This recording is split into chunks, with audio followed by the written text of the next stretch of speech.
Donc, il faut donc comprendre comment commencer à s'orienter, parce que nous avons des ancêtres, ils sont extrêmement forts, puisqu'ils ont produit. Donc, ils ont ça.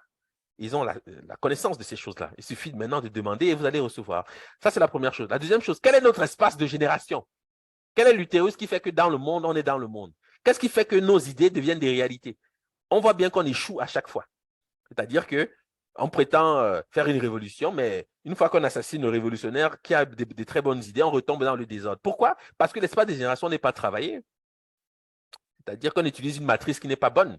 On utilise des concepts qui ne sont pas bons. Donc, il faut nettoyer, purifier l'espace de génération pour que penser signifie réalité. C'est-à-dire que quand on veut, ça se matérialise. Parce que c'est comme ça. Tout est possible dans le monde. Tout est possible dans le monde. Hein, d'accord? C'est qu'à ce jeu-là, c'est que le meilleur gagne. C'est celui qui vibre bien, qui a un résultat qui est efficace dans le monde. C'est ça. Quand on,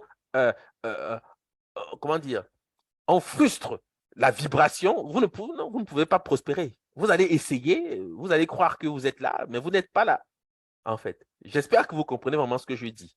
C'est très important.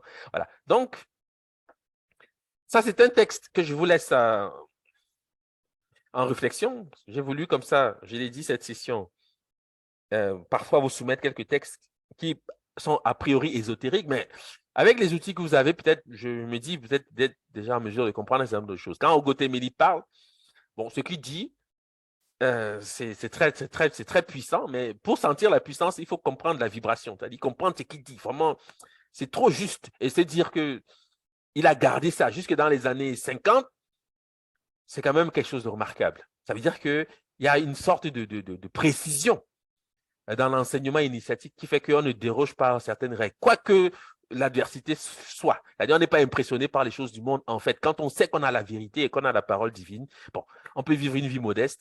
C'est dire que dans le fond, la vie terrestre, qu'est-ce que c'est? C'est la manifestation de ce qui est caché. Si on est sur Terre pour travailler pour ce qui est caché, nécessairement, on aura les bénéfices de ce qui est caché. D'accord? Et c'est ça, réellement, ce qui nous intéresse dans ce monde-ci. Parce que Dieu existe. Ce n'est pas une sentence qui laisse le choix. Les ignorants, tant pis pour eux. Vous voyez? Celles qui se disent athées, gnostiques, toutes ces choses qu'on invente aujourd'hui pour être un peu, se donner du style, ça, c'est les gens qui sont arrivés hier et veulent nous expliquer le monde. Non!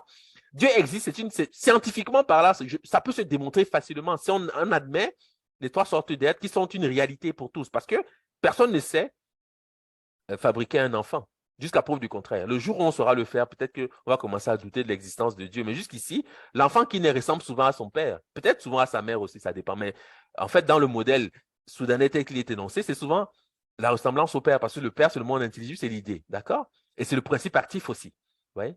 Donc, cette loi-là, ça ne ment pas. Si il y avait dol, c'est-à-dire tromperie, ça se saurait.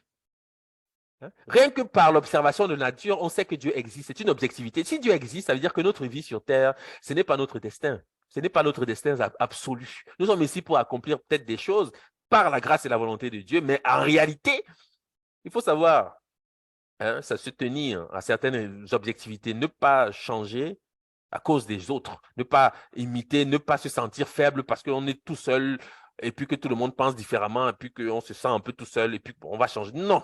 Si vous tenez une vérité, tenez-la parce que vous êtes dans le monde pour la porter et pour la faire prospérer. Parce que il faut bien que ça commence quelque part. Le Nomo descendit sur terre, apportant des fibres tirées de plantes déjà créées dans les régions célestes. Les fibres, en effet, tombaient en torsade, symbole des tornades, des méandres, des torrents, des tourbillons des eaux et des vents de la marche ondulante des Retiles.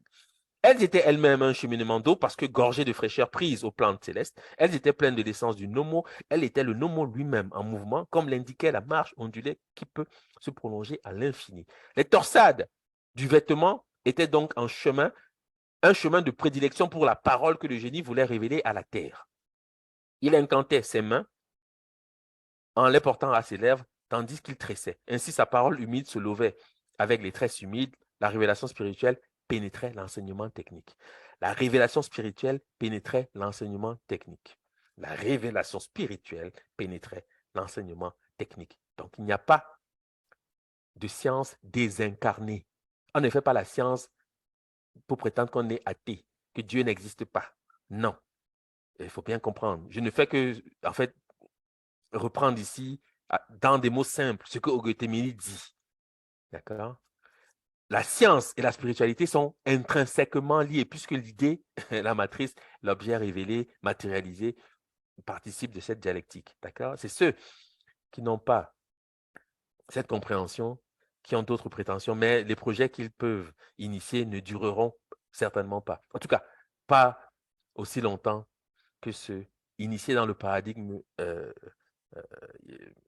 soudanais, c'est-à-dire égyptien, si vous voulez, parce que c'est une civilisation qui, par sa durée, a atteint l'éternité. Nous en parlons encore aujourd'hui, nous en parlerons encore des milliers d'années. Ça ne va jamais cesser. On n'oubliera jamais cette civilisation.